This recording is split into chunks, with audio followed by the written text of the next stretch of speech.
Flagstaff, Arizona, August 1971. There is a stretch of highway between Flagstaff and Williams that runs through the ponderosa pine country of the Kaibab Plateau, where the road is straight and the trees come right to the shoulder, and the sky above the cut is a specific shade of blue that does not occur at lower elevations. It is not a dramatic landscape. It is not the canyon country to the south or the red rock country to the east. It is quiet country. Country that does not announce itself. Country that asks something of the person moving through it, which is attention, which is the willingness to look at something ordinary long enough for it to stop being ordinary. On a Thursday afternoon in August of 1971, two young women were standing on the shoulder of that highway with their thumbs out. They had been standing there for 2 hours. The first hour had produced 4 cars that did not slow. The second hour had produced 3 more and a truck that had slowed and then accelerated when the driver got a better look. They were 22 and 20 years old, respectively. The older one was named Carol Deering. She was from Flagstaff originally, the daughter of a hardware store owner, a student at Northern Arizona University, who had taken the summer off to travel before her final year. She had the particular quality of young women who have grown up in small western cities, a directness and a lack of pretension that was not the same thing as being unsophisticated and was frequently mistaken for it. The younger one was named Renata Vilas. She was from Tucson, Carol's roommate at NAU, the daughter of a man who had come from Portugal and built a landscaping business, and who had opinions about his daughter hitchhiking across northern Arizona that Renata had not fully shared with him. They had backpacks. They had sleeping bags rolled on top of the backpacks. They had the specific inventory of 2 young women who have been on the road for 10 days and have refined what they are carrying to what they actually need. They were trying to get to the Grand Canyon. They had been trying to get to the Grand Canyon for 2 days, and the Grand Canyon kept not getting closer. A large black truck slowed on the highway and pulled onto the shoulder ahead of them. The truck was a Ford F-250 black, well-kept New Mexico plates currently, though the plates had changed several times in recent years because the truck moved and the plates followed. It had been on this highway before. Carol and Renata looked at each other. This was the calculation that every woman who has ever hitchhiked has made, in every decade and on every road. The car that stops. The question of who is in it and what they want. The assessment that happens in the seconds between the car stopping and the door opening.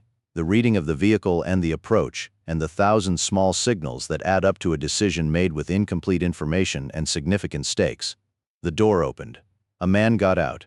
He was large, tall, wide through the shoulders, with the kind of build that does not diminish much with age when it was built by actual work rather than performance.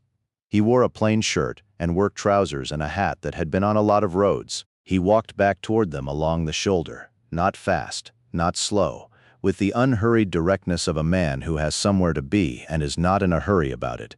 Carol and Renata looked at each other. The calculation continued. The man stopped a comfortable distance from them. He looked at the backpacks. He looked at the 2 of them. He said, "Where are you trying to get to?" Carol said, "Grand Canyon, South Rim." The man said, "I'm going through Williams. That gets you closer." He looked at them. He said, "I'm not going to give you a hard sell on this. If you want a ride, you can have one. If you don't, that's fine too." He turned and walked back to the truck and waited by the passenger door. Carol and Renata looked at each other again. Renata said, in a voice low enough to be private, "Do you know who that is?" Carol looked at the man by the truck. She looked again. She said, "No," Renata said. "I think that's John Wayne." Carol looked at the man again with the specific attention of someone re-examining something they have already seen. She said, "It can't be John Wayne." Renata said, "Look at him." Carol looked. She said, "We should probably get in the truck." They got in the truck. The cab of the F-250 was large enough for 3 people without difficulty if one of the 3 was willing to sit in the middle, which Renata was. Carol took the window. The backpacks went in the bed.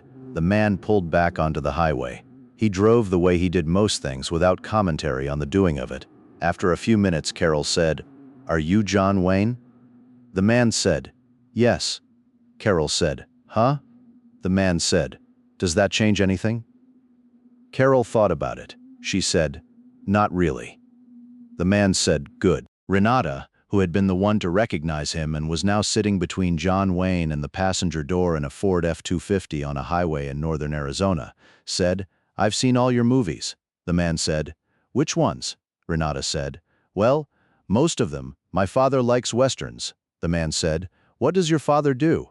She told him about the landscaping business, about the man who had come from Portugal and learned English and built something from nothing in Tucson over 20 years. She told it the way she always told it, with the combination of pride and slight defensiveness of a person who loves the thing they are describing and is slightly afraid you will not understand why it is worth loving.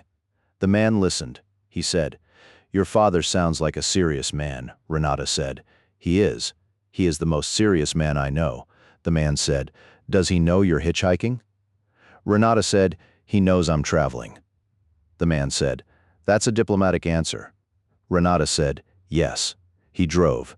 The ponderosa pines moved past the windows. Carol, who had been watching the exchange from the window seat and making assessments, said, "Can I ask you something?" The man said, "Go ahead." She said, "What do you think about the war?" It was 1971. You have to understand 1971 to understand why Carol Deering asked that question to that man in that truck on that highway. In 1971, the war in Vietnam was not over, and the argument about the war in America was not over, and the argument had been conducted at a volume and with an intensity for 6 years that had produced a specific geography in every social interaction, a map of where people stood that you consulted before you said certain things, a map that Carol Deering had been reading since she was 16 years old. She knew where John Wayne stood. Everyone knew where John Wayne stood. The Green Berets, 1968, the most explicit political statement a major American star had made through a commercial picture since the war years, and the statement was unambiguous, and Carol Deering had been a junior in high school when it came out, and she had formed an opinion about it that had not changed substantially in the intervening 3 years. She was not asking to be polite. She was asking because she was 22 years old and direct, and because she was sitting in a truck with the man, and because the question was the thing she actually wanted to know, and she was not the kind of person who wanted one thing and asked another.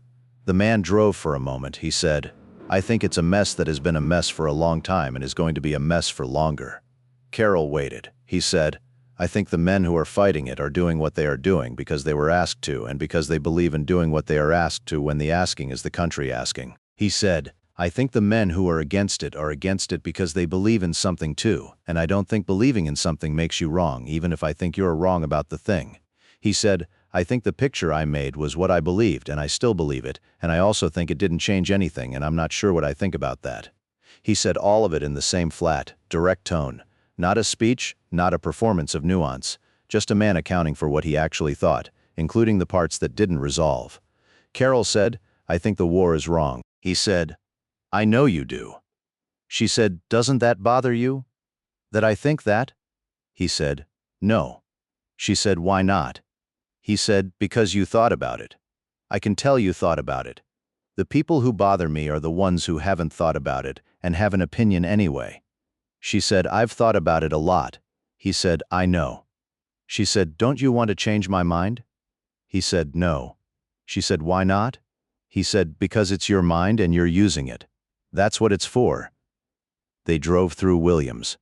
The man did not stop in Williams. He drove through it and kept going west on the highway, and neither Carol nor Renata asked why, because the conversation had produced a quality of attention in the truck that did not invite interruption with logistics. Renata, who had been mostly quiet since the landscaping business, said, "My father came to America in 1948. The man said, "From Portugal?" She said, "Yes. He came with $40 and a name and address of a man in Tucson who had also come from Portugal, and he worked for that man for 2 years and then started his own business." She said, "He became a citizen in 1955. She said he cried at the ceremony. "He told me that once. He said it was the only time he cried as an adult." The man was quiet. He said, "Why are you telling me that?" She said, "Because I think you love this country." He said, "I do." She said, "I do too. Even when I'm angry at it." He said, "That's the right way to love it." She said, "Is it?" He said, "Anything worth loving is worth being angry at. The ones you can't get angry at are the ones you don't love enough to hold to what they could be." Carol had been watching him again. She said, "That is not what I expected you to say." He said, "What did you expect?" She said, "Something about my country, right or wrong." He said, "That's the short version. The short version leaves things out." He drove. The highway turned south toward the canyon. He took them all the way to the south rim. Not to Williams, which had been what he offered. To the south rim, which was 40 miles further than Williams and was where they were trying to get. He pulled into the parking area at the visitor center and stopped the truck. The three of them got out. The backpacks came out of the bed. They stood in the parking lot in the late afternoon light, the canyon invisible from where they were but present in the way large things are present, in the quality of the air and the sound, which was not silence but was different from the sound anywhere else. Carol said, "You took us further than you said you would." He said, "I was going this way anyway." She looked at him. He said it with the specific composure of a man who is telling a small lie in the service of someone's dignity and knows they know it and is prepared to maintain it anyway.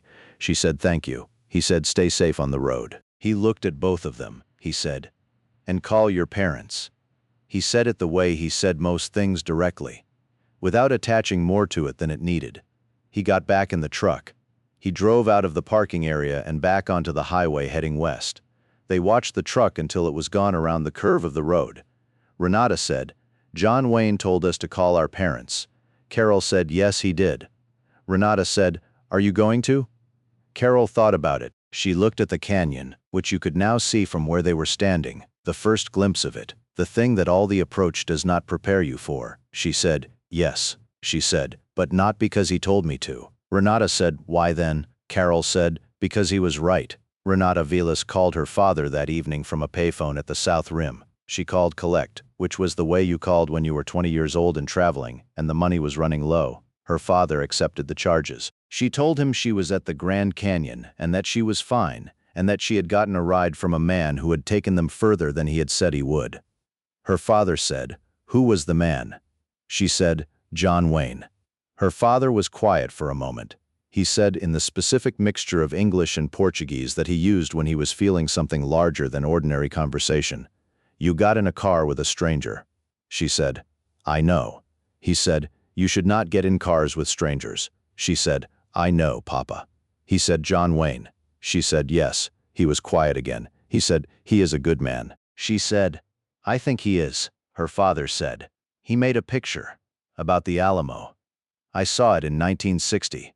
The year I became a citizen," he said. "I did not know yet completely what America was.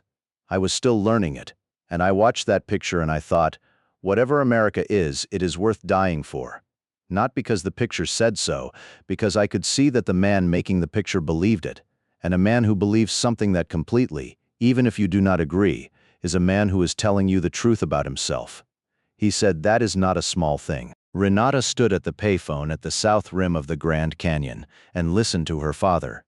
She said, "He said that loving something means being angry at it sometimes, that the ones you can't get angry at are the ones you don't love enough." Her father was quiet. He said, "That is right." He said, "I am angry at this country sometimes." He said, "I love it every day." Renata said, "I know, Papa." He said, "You should not hitchhike." She said, "I know." He said, "I love you." She said, "I love you too." She hung up the phone. She stood at the rim of the canyon in the last of the light. The canyon was what it always is, which is more than you expected even when you expected a great deal, which is the thing about it that no photograph has ever fully accounted for. The way the scale of it exceeds whatever scale you brought with you. She stood there for a long time. Carol Deering called her father the next morning. Her father was a hardware store owner who had opinions about most things and shared them, not unkindly, with a directness he considered a form of respect. He said he was glad she called. He said he had not been worried because Carol had always had good sense. He said he had been slightly worried. She told him about the truck and the man. He said, "John Wayne." She said, "John Wayne." He said, "What did you talk about?" She said, "The war." Her father was quiet. He said, "You argued with John Wayne about the war." She said, "I told him what I thought. He told me what he thought." Her father said, "What did he say?" She told him, "The part about thinking about it. The part about the ones who bother me are the ones who haven't thought about it. The part about the mind and what it is for." Her father was quiet for a moment. He said, "That's not what I expected him to say." She said, "That's what I said." He said, "Are you still against the war?" She said, "Yes." He said, "Good. Don't stop thinking about the things that matter." She said, "He said the same thing." Her father said, "Well, maybe he's not entirely wrong about everything." She said, "Maybe not." He said, "Come home safe." She said, "I will." The canyon was worth it. They spent 2 days there. They hiked the Bright Angel Trail to the first rest house and back, which is the standard hike for people who are fit and have not yet understood the canyon's specific argument about distance and elevation and the deceptiveness of apparent proximity. They understood the argument on the way back up. They had the experience that the canyon produces in most people who spend real time in it, which is not exactly humility, but is adjacent to it. The experience of being in the presence of a scale that does not require your significance, and does not deny it either. Just continues. Just is. Carol sat on the rim on the second evening and thought about the conversation in the truck. She thought about the part where he had said the short version leaves things out. She had been thinking in short versions for several years. The war is wrong. The establishment is wrong. The country is wrong. These were not untrue, as she understood them. But they were short. They left things out. They left out her father's hardware store and Renata's father's $40 and the man in the truck who had taken them further than he said he would and told them to call their parents and then driven west on the highway alone. She was not changing her mind about the war. She was expanding the version. That was different. That was what you could do when you had been in a truck for 2 hours with someone who thought differently than you did and had been direct about it and had not required you to change and had not pretended that the difference was not there. The canyon was still there in the darkness. You could not see it, but you could feel it. The vast absence of it. The space where rock had been and was not. The river 5,000 feet below making the argument it had been making for 5 million years. She sat there for a long time. Carol Deering finished her degree at NAU in 1972. She became a teacher, high school English, same as Calvin Briggs, which is a coincidence that means nothing except that the world is not as large as it appears, and certain kinds of people find certain kinds of work. She taught in Flagstaff for 30 years. She taught her students the thing she had been working on since the conversation in the truck, which she did not describe to them as having originated in a truck. She taught it as a principle of thinking, which is that the short version always leaves things out, and that the job of a serious mind is to find out what is left out and put it back in, not to be proven wrong but to be more right. She is retired now. She lives in Flagstaff, near where she grew up, near her father's hardware store, which her brother runs now. She does not talk about the truck often. When she does, she tells it the way it happened.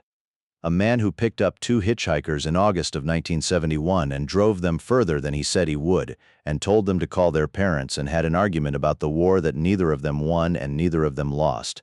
She says, "He did not change my mind." She says, "He made my mind bigger." She says, "That is the better thing."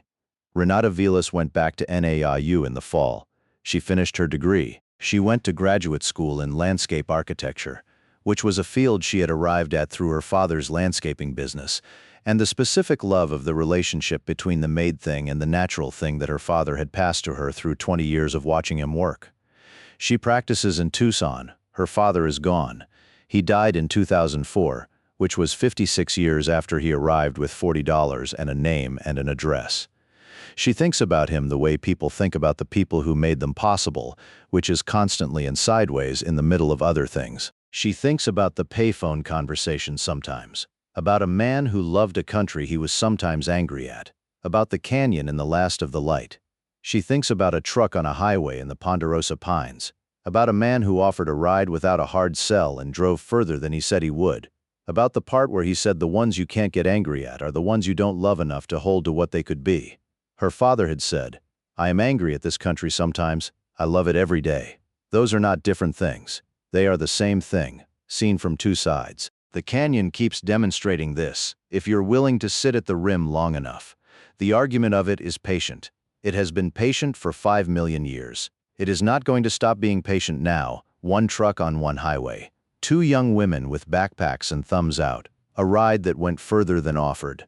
A conversation about the war that did not resolve, and was not supposed to resolve and was worth having, because the having of it made both sides larger than they had been before. A payphone at the South Rim. A hardware store owner in Flagstaff. A landscaper from Portugal. 2 fathers who were told their daughters were safe, which was the thing they needed to know, which was what he had understood when he said call your parents, which was not a lecture but a fact. The fact that somewhere someone was wondering, and the wondering was unnecessary, and the fix was a phone call. He drove west. The pines closed behind the truck. The canyon waited at the end of the road the way it always waits, patient, enormous, requiring nothing from you but willing to give you everything if you are willing to stand at the edge long enough and let the scale of it land. Carol and Renata stood at the edge. The scale landed. They are still standing there, in the way that people are still standing in the places where something true happened to them. The canyon is still there. The pines are still there. The road is still straight and the sky is still that specific blue. And somewhere on that highway, in the permanent present tense of the things that actually happened, a large man in a plain shirt is pulling a black truck onto the shoulder and walking back toward two young women with backpacks. Not hurrying, offering the ride without the hard sell. Driving further than he said he would, because that is what the road asked. And because that was always, in the end, the only answer he knew how to give. If this one found you, pass it on. Share it with someone whose mind was made bigger by a conversation they didn't expect. Someone who drove further than they said they would. Subscribe if you haven't yet. More stories coming.